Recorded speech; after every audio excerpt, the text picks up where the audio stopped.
Halo Sobat Investor, selamat datang di Saham Hangat, buat investor semangat. Tempat belajar investasi saham. Bersama saya, Mimin yang cantik, ramah, baik hati dan tidak sombong. Hari ini Mimin akan membahas salah satu perusahaan yang terdaftar di Bursa Efek Indonesia. Emiten ini merupakan produsen kertas nasi bungkus yang meraih penjualan 2,7 triliun rupiah. Mimin udah nggak sabar, pasti sangat seru untuk kita bahas. Langsung saja kita cek untuk lebih jelasnya. Sobat investor, seperti kata pepatah, tak kenal maka tak sayang. Karena dalam berinvestasi, apalagi investasi saham, penting bagi kita sebagai investor, untuk memahami saham yang akan kita beli. Seperti fundamental perusahaannya, bisnis apa yang dijalani, dan manajemen perusahaan yang mumpuni. Tentunya, agar investasi kita dapat memperoleh return yang menguntungkan di masa yang akan datang. Langsung saja, mari kita lihat terlebih dahulu profil perusahaannya. Perusahaan merupakan produsen kertas terkemuka di Indonesia yang difokuskan pada penyediaan handal dan kualitas kertas. Kami berdedikasi untuk terus-menerus meningkatkan inline serta produk inovasi untuk memenuhi harapan pelanggan dan stakeholder. Terletak di Surabaya, Indonesia. Kemudian, apa kegiatan usaha yang dilakukan oleh perusahaan? Mari kita simak. Perseroan bergerak dalam industri kertas dan kertas kemasan yang memproduksi berbagai jenis kertas di mana bisa diklasifikasikan dalam dua kelompok besar. Pertama, industrial products atau kertas industri. Merupakan jenis kertas yang digunakan untuk konsumsi keperluan industri untuk diproses lebih lanjut. Antara lain, duplex board, ribbed kraft, Samson kraft, base paper dan machine glazed paper. Kedua, consumer products. Merupakan jenis kertas tipis dan ringan yang digunakan untuk konsumsi keperluan end users atau pengguna akhir sebagai alat pembersih, penyerap atau pembungkus, antara lain, tissue paper, towel paper, laminated wrapping kraft serta laminated machine glazed paper. Sobat investor sudah tahu belum apa saja produk perusahaannya? Tenang, bagi yang belum, akan kita bahas sebentar lagi. Ini dia Sobat investor, produk-produk dari perusahaan. Mari kita bahas. Pertama, laminated wrapping kraft. Dikenal dengan merek Gajah dan merupakan kertas kraft coklat dengan laminasi plastik yang biasanya digunakan untuk bungkus makanan. Kedua, MG paper. Merupakan kertas putih yang mengilap pada salah satu sisinya, biasa digunakan untuk bungkus makanan, kemasan cetak, dan industri retail. Ketiga, coated duplex board. Merupakan kertas karton dengan lapisan putih mengilap pada bagian atas dan abu-abu pada bagian bawah. Kertas ini digunakan untuk bahan kemasan yang membutuhkan hasil pencetakan berkualitas tinggi dengan nilai kekakuan yang bagus. Biasa digunakan untuk produk kemasan makanan, produk farmasi, elektronik, sepatu, dan banyak kemasan barang konsumen lainnya. Spesifikasi ketebalan mulai dari 250 sampai 500 GSM, dan sangat cocok untuk mesin cetak berkecepatan tinggi maupun kertas dengan lapisan UV atau waterbase. Keempat, sandwiched ribbed kraft recycle. Merupakan kertas kraft coklat yang biasanya digunakan untuk pembungkus luar rokok. Kelima, tisu. Merupakan tisu yang higienis dan lembut untuk berbagai macam aktivitas, aman dan cocok untuk pemakaian sehari-hari. Dan yang terakhir, hand towel. Memiliki karakteristik bahan yang kuat dan daya serap air yang tinggi, mudah untuk mengeringkan dan membersihkan tangan, dan cocok digunakan di hotel, restoran, kafe, dan lain sebagainya. Bagaimana Sobat Investor, sudah tahu belum apa nama perusahaannya? Kalau belum, terus simak pembahasannya, jangan sampai terlewatkan. Selanjutnya, kita akan membahas kinerja keuangan perusahaan. Dari sisi laporan laba rugi, perusahaan mengalami penjualan yang fluktuatif dari tahun 2019 sampai tahun 2021. Perusahaan mencatatkan penjualan sebesar 2,795 triliun rupiah pada tahun 2021. Naik 29,9% dibandingkan tahun 2020 sebesar 2,152 triliun rupiah. Sedangkan laba bersih perusahaan terus mengalami kenaikan setiap tahun, dari 131 miliar rupiah di tahun 2019 naik menjadi 294 miliar rupiah di tahun 2021.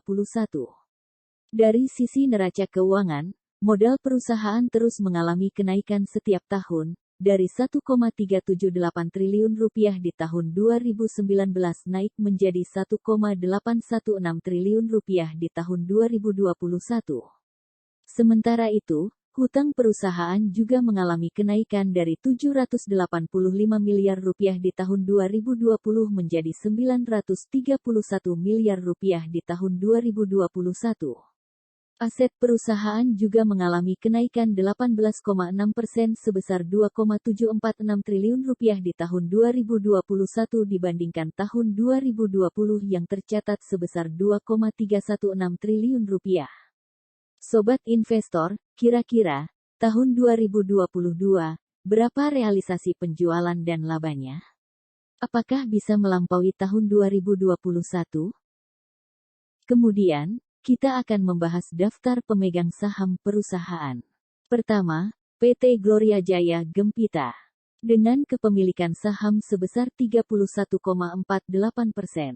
Kedua, PT Wahana Bumi Indonesia.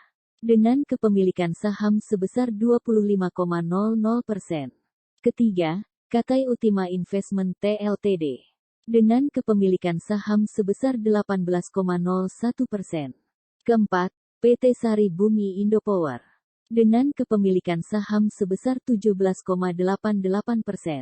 Dan terakhir, masyarakat atau publik. Dengan kepemilikan saham sebesar 7,63%.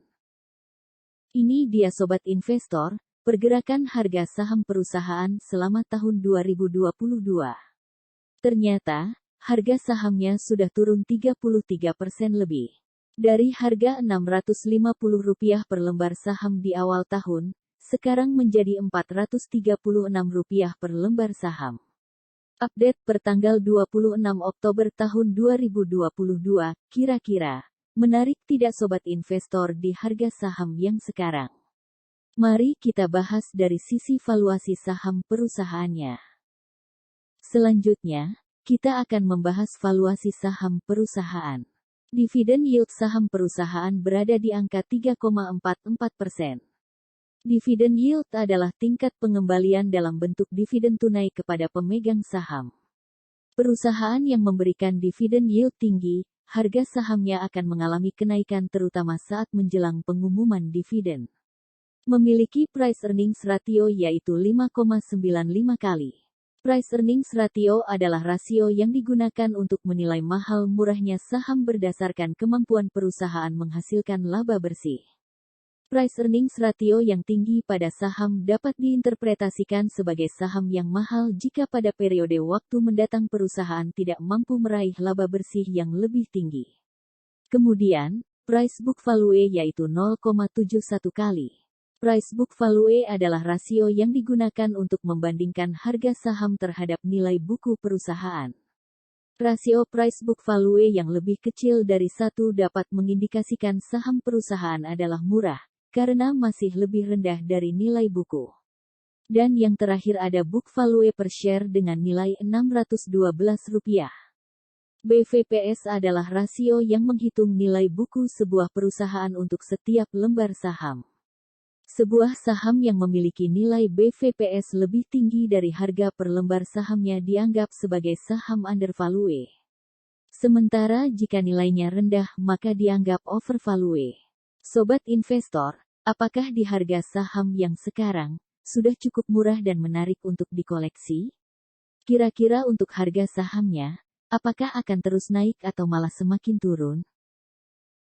Baik, sobat investor sudah mengenal perusahaan mulai dari profil perusahaan, kegiatan usahanya, produk-produk yang dijual, kinerja keuangan, daftar pemegang saham, harga sahamnya, dan valuasi saham perusahaannya.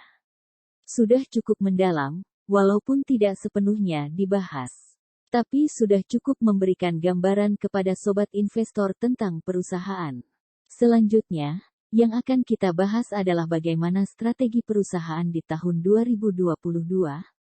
Sobat investor wajib simak. Di tahun 2022, perseroan akan mempertahankan strategi penjualan yang fokus pada pasar domestik yang bisa menyerap produk kertas yang menopang industri kesehatan dalam rangka menghentikan penyebaran COVID-19, seperti produk-produk kertas sanitasi, hand towel, kitchen towel dan bathroom tissue. Perseroan juga akan meningkatkan pasar untuk kertas tisu di pasar modern dan rumah tangga sambil menyiapkan pemenuhan pasar HoReCa, hotel, restoran, dan kafe pada saat pasar tersebut pulih setelah pandemi berakhir.